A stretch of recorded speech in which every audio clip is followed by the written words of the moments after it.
RCB Radio. Bonjour à vous. On avait déjà un album qui était sorti il y a combien de temps déjà? Le premier album, c'était il y a... Il y a un an. Il y a en 2019. 2019, ça fait 2 ans, oui. N'oubliez pas qu'on a été confinés. Il y avait ça, bien sûr.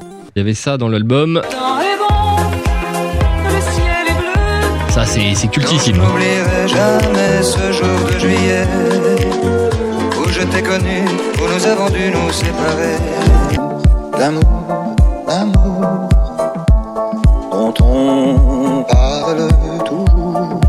C'est le temps de l'amour, le temps des copains et de l'aventure. Bon Entendeur fait partie désormais, puisqu'avec le temps est bon, vous êtes devenu cultissime. Hein, vous avez, ça a été un carton. Si c'est culte. Ah si, il y a pas un moment me dit Pierre, il me fait si, c'est devenu cultissime. Nous, quand on le passe ici, c'est tout le monde le chante.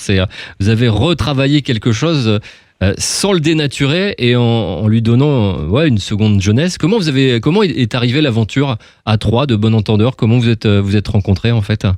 En 2012, Carnot a créé Bon Entendeur. Au début, c'était vraiment juste un blog où on partageait des sons, des playlists. On était très loin encore des remixes, des mixtapes et des DJ sets.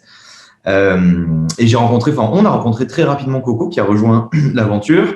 Et voilà, en fait, Bon Entendeur, pendant plusieurs années, ça n'a été que des playlists, puis des mixtapes. Et en fait, il y a une lente évolution jusqu'à ce moment, justement, de remix du temps est bon, qui a été un marqueur quand même dans notre histoire. Vous avez été surpris du succès En fait, ce qui est marrant, c'est que Le temps est bon, ça a été notre premier remix. Donc, on n'avait aucun élément de comparaison. Et en fait, on ne savait pas si c'était bien ou pas bien de faire X centaines ou milliers de vues par semaine. On n'en savait rien, parce que c'est la première fois. Et ensuite, en comparant avec les autres titres, on s'est dit « Ah non, mais en fait, Le temps est bon, c'est un titre qui est fort. » Et on l'a réalisé, évidemment, après, ensuite. Et ça fait partie de l'aventure Bon Entendeur, en fait. Ce format-là est venu d'une blague qu'on a fait avec DSK en 2012, quoi. Mais vous aimez bien... C'était à mixtape, c'était avec DSK. Et très rapidement, on s'est dit « Bon, c'est cool, c'est marrant de changer de format. » Mais on n'a pas envie de faire que des parodies. Et tout de suite, on s'est réorienté vers des personnalités plus sérieuses et plus charismatiques. Mais vous aimez bien faire des blagues, hein. J'ai vu sur le TikTok qu'il y en a un qui va faire pipi, vous arrêtez la musique pour qu'il rentre, hein. C'est ça aussi quand vous mixez. On est blagueurs. Vous êtes assez blagueur. On va revenir sur cet album qui sort là, le 25 juin. Un album d'un côté une version jour, de l'autre côté une version nuit. On y retrouve Tina Charles. On avait déjà écouté ce premier titre. On écoute aussi en ce moment un nouveau titre qui est avec Françoise Hardy et on a Pierre Bachelet qui arrive dans cette affaire, dans cette histoire. Comment est arrivé Pierre Bachelet? C'est l'histoire d'un film, hein, c'est une musique de film qui s'appelle Le Dernier Amant Romantique, qui est un film avec Thierry Lhermitte et Georges Belair. Du coup, je suis allé chercher, je me suis dit, mais comment est arrivé chez eux la playlist de cet album? Faut savoir que pour la petite histoire, Pierre Bachelet est quelqu'un qui a fait de la musique de pub, musique de film, connu pour aussi la musique érotique, on va dire, d'Emmanuel. Il en a vendu 1,5 million, il a fait Les Bronzés. Et comment est venu ce film? À quel moment vous trouvez et vous allez prendre des titres pour les remixer?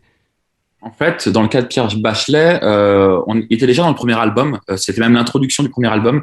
On avait repris Coup de tête, enfin la musique du film Coup de tête, parce que là, pour le coup, on connaissait le film, et on trouvait cette mélodie géniale.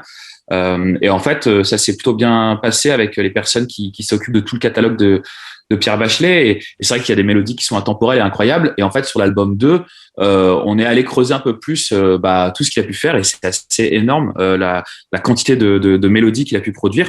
Donc, cette fois-ci, pour l'album 2, on n'est pas rentré par le film, mais plutôt juste par Pierre Bachelet, parce qu'on s'est dit que ça avait bien marché sur l'album 1 et qu'on avait envie de creuser. Et on est très content d'avoir pu, encore une fois de plus, avoir un petit clin d'œil comme ça cinématographique dans le projet du disque 2, quoi. Vous allez encore plus loin, vous allez même chercher Marie-Paul Bell. Ça aussi, c'est Marie-Paul Bell, ça fait un moment. Moi, je connais La Parisienne, des choses comme ça.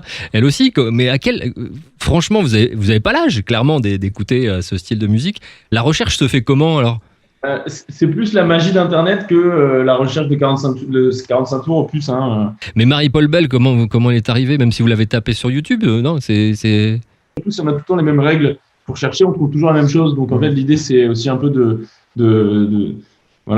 s'arrêter sur des mots-clés, de voir les discographies d'artistes, les collaborations, d'aller d'artiste en artiste comme ça pour se retrouver sur ce single-là complètement oublié, auto-généré par YouTube. Cet album-là sort le 25, donc vendredi. Ça s'appelle Minuit, je vous le conseille. Vous allez adorer. Toutes les chansons sont bien en fait. Je vais pas chercher. Ce serait vraiment très bien. On retrouve Jane Birkin, Marie-Paul Bell, Marie Laforêt, Sofiane Pamart, Tina Charles, Pierre Bachelet. C'est vrai que c'est super bien. C'est dansant. On dénature rien. Et puis c'est vrai que c'est un peu spécial en ce moment parce que vous sortez le titre avec Françoise Hardy. On sait ce qui se passe en ce moment, ce qui a été annoncé, et ça donne toute une image un peu. On pense à elle et à ce qui se passe en ce moment pour elle, et c'est vrai que le titre est très très bien. Vous l'avez fait écouter à Thomas Dutronc, vous l'avez fait écouter aux gens, comment ça s'est passé? Il y a eu un retour déjà? Ils ont évidemment tout écouté et tout validé. De toute façon, à chaque fois, toutes ces choses-là se font en accord et même parfois même en collaboration. Et en l'occurrence, il y a quelques mois, on avait même reçu des conseils, alors de manière indirecte, de Françoise Hardy qui faisait passer ça par Sony, des conseils sur la manière avec laquelle elle aimerait que le titre soit un petit peu revisité. Et parfois, on va donc jusqu'à ce degré-là. Donc, on est dans ce cas-là hyper flatté de recevoir des conseils de la part d'une personne comme Françoise Hardy. Et donc, en effet, ça a évidemment été validé par tous ces gens-là. Voilà. Et donc, c'est pour ça qu'on est hyper fiers et honorés de l'avoir. Découvrir cet album qui sort ce vendredi, Minuit, version jour, version nuit, mettez les deux, commencez au début, voilà, vous allez adorer, il y a plein de titres, il y a des bonnes surprises. Moi j'adore le titre avec Sofiane, il y a quelque chose, et puis le titre que vous entendez déjà en playlist chez nous, c'est bien sûr avec Françoise Hardy, quoique le Tina Charles aussi, on a presque envie de retirer l'original et de mettre votre version. En tout cas, je vous conseille cet album. Puis s'il passe dans le coin, près de chez vous, n'hésitez pas à aller le voir mixer à 3. Vous allez passer un super moment, j'en suis certain. Merci beaucoup à vous. Merci à toi. Merci pour tous ces gentils mots. RCB Radio à Toulon sur 96.2.